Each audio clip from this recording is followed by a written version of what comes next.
Who's that girl? What's her name? Is she cool? Is she lame? Oh, you're talking about what's her name? Pepper Ann. Is she lame? Is she cool? Is she breaking every rule? Is she anybody's fool? Pepper Ann, marching in her own parade. Pepper Ann, she's like one in a million. Pepper Ann, much too cool for 7th grade. Catch her if you can, Pepper Ann. Who? Is that girl from gym class? No, that's me. Oh. Who is she and why does she have her own song? Did someone take my lunch? Pepper Ann, marching in her own parade. Pepper Ann, she's like one in a million. Pepper Ann, much too cool for 7th grade. No one's cooler than Pepper Ann. She's her own biggest fan. Cool. A singing beater doll. Catch her if you can,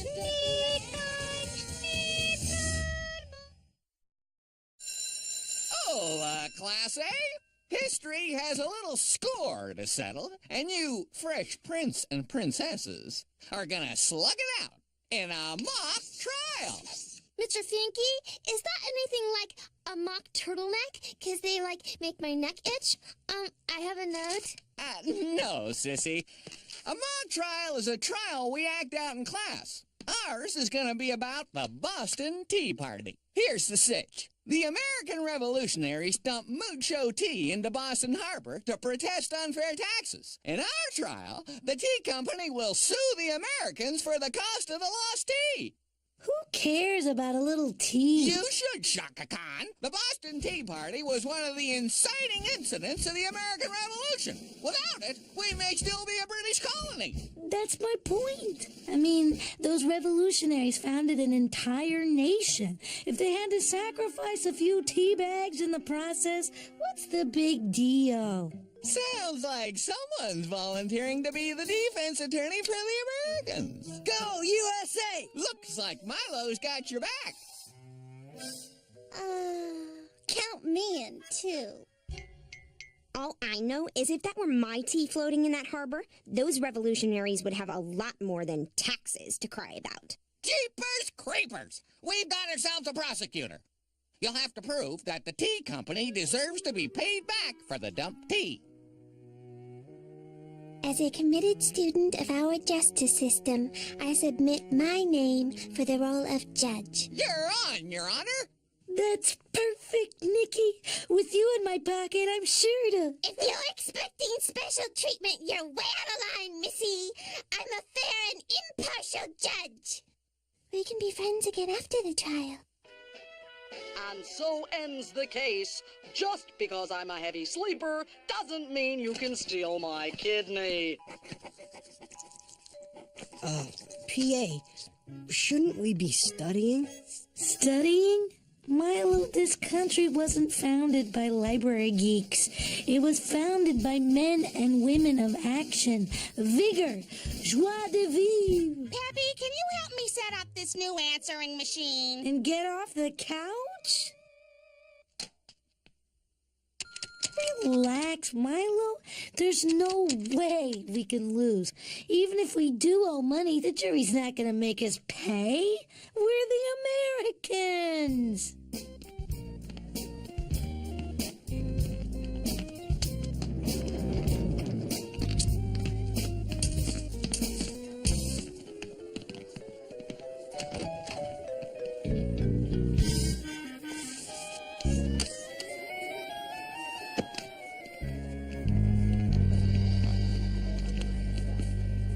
Yeah, they're really working hard. That's because they need to.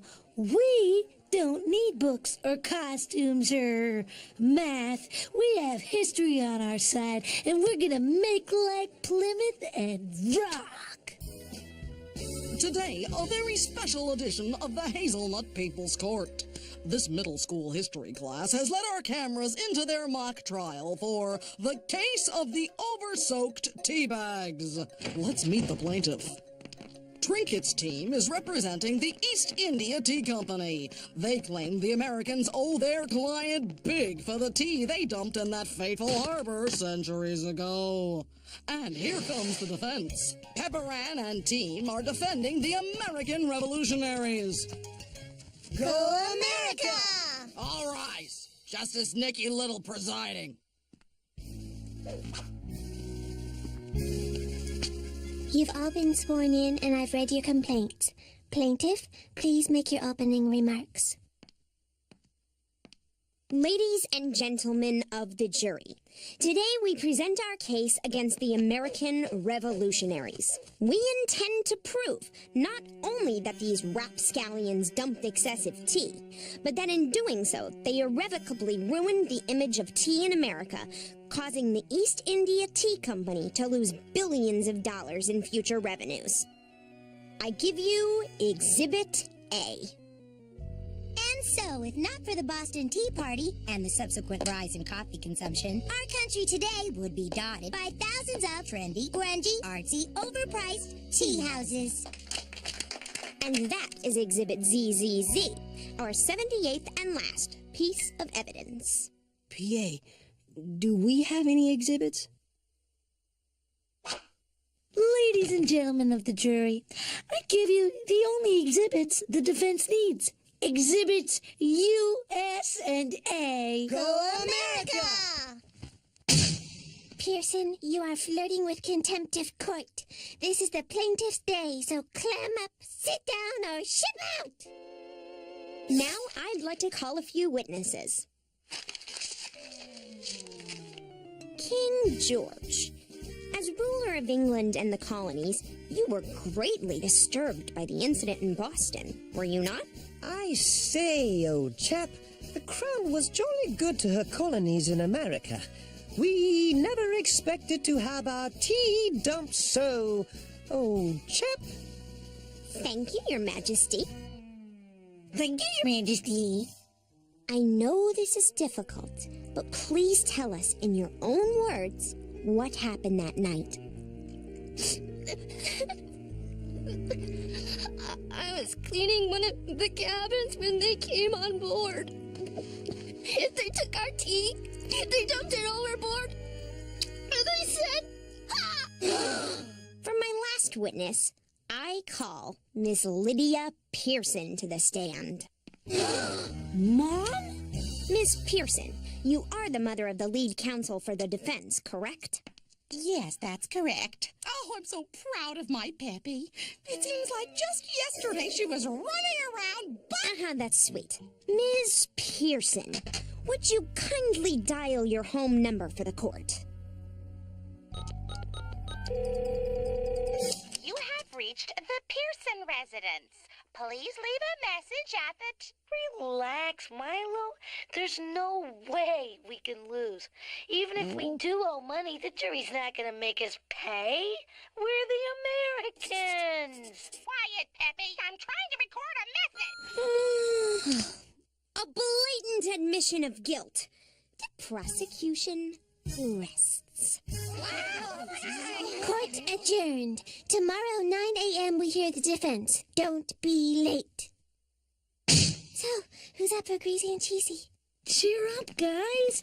Tomorrow's our day. Pepperan, we don't have any evidence or witnesses. We can't win this case. Gwen Mesro. We've already won this case because we won the Revolutionary War. Why get up there and waste our breath to prove the obvious? Gwen Mesro, wait! How could you, Pepperan? Milo, don't go. We're going to take that court by storm tomorrow. Call up our own witnesses. Show everyone that the U.S. of A. is A-OK. My country 'tis of the sweet land of liberty, of thee I sing. Land where my fathers died, land of the pilgrims' pride, from every mountainside let freedom ring. Where were you at 2 p.m. on Sunday, November 31st, 1773. Huh? I say, old chap, November only has 30 days.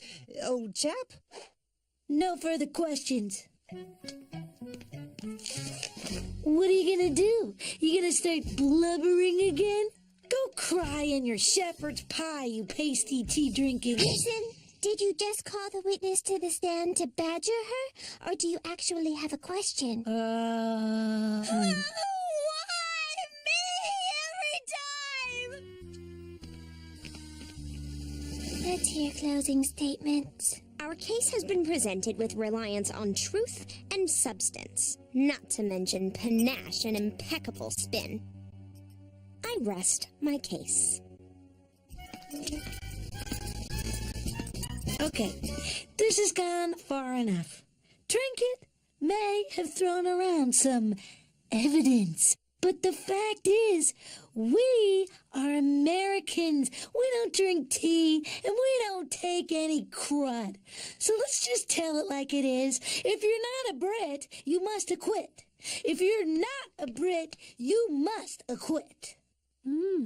I have to admit, it is catchy. Oh, yeah. That's a nice one. After only 6 shocking minutes of deliberation, the jury is ready to render a verdict. Let's go inside. Although we admire the chutzpah of the revolutionaries, Trinket has proven beyond a shadow of a doubt that the tea company was never reimbursed for the cost of the lost tea. We find for the plaintiff. The court finds the defense liable for $246 billion in lost potential revenue, payable in mock money. Court adjourned. What? Are you insane? We can't lose. The dumping of that tea was a statement against tyranny and injustice. It represents every value this country was founded upon. Pepper Ann, I said court adjourned. England had been unfairly taxing the colonists for years. By the time of the Tea Party, the revolutionaries had paid more than enough in taxes to cover the cost of the dumped tea. You know, if you look at it that way, maybe England is the one who owes the tea company. What have we done? If we had known that, our verdict would have been quite different. Everyone knows that. It's called history, people. Open a book. Looks like you took a few things for granted in this case. You know what happens when you assume. You get a C for the mock trial. And so ends the case of the over-soaked tea bags. Brilliant case, Trinket. I know. Your hair smells like strawberries. And here come today's big losers. In the 20 years that Mr. Finky's been teaching this class, you are the only team to ever lose for the Americans. Comments? It wasn't the team. It was me. I was so sure I was right, I didn't bother trying to convince anyone else. So, I'd like to apologize to my teammates, to my country, to every little child, eyes wide with wonderment at their first glance at the Jefferson Memorial. That's enough, Pepper Ann. To every old woman rising up on her creaking knees at the first chords of the national anthem. Pepper Ann, you're embarrassing us. To every gurgling baby who